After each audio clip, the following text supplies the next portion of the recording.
Hi, this is Jason Scianno from Limitless Wellness and Neurofeedback. The other day I was weeding. I wrote a little blog about it, and this is a little video clip of that.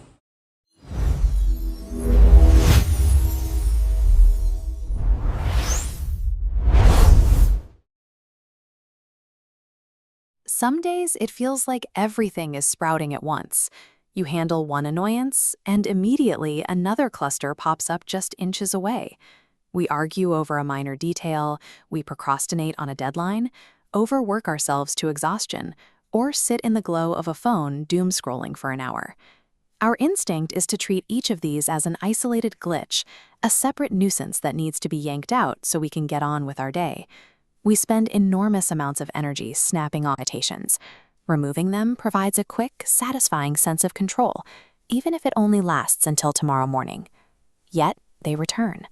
When you tear off the top of a problem, the earth above it looks clean, but below the dirt, the structure that created the shoot remains completely undisturbed.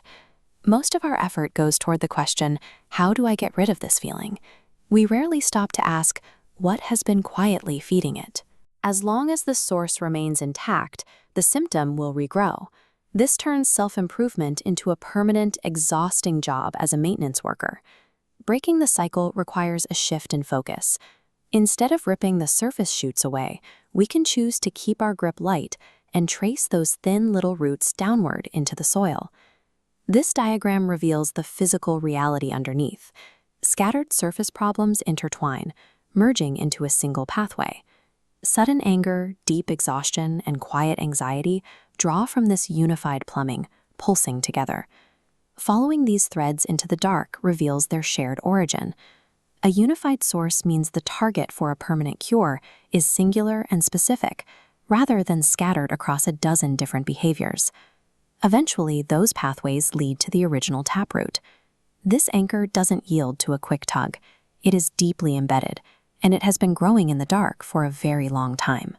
The sharp argument you just had may feel like it is about the conversation in front of you, but the reaction has years of momentum behind it.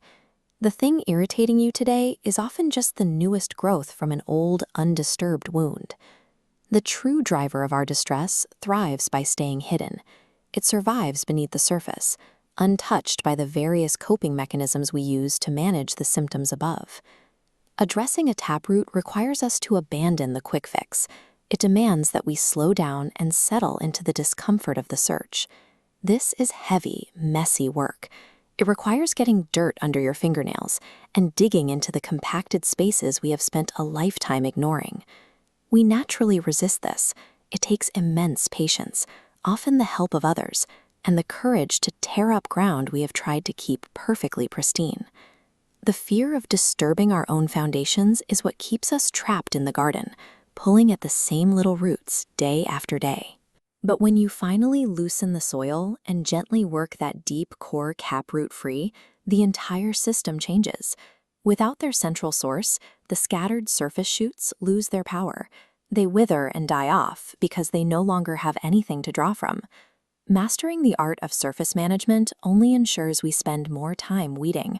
True restoration belongs to the person willing to trace their symptoms to the bottom.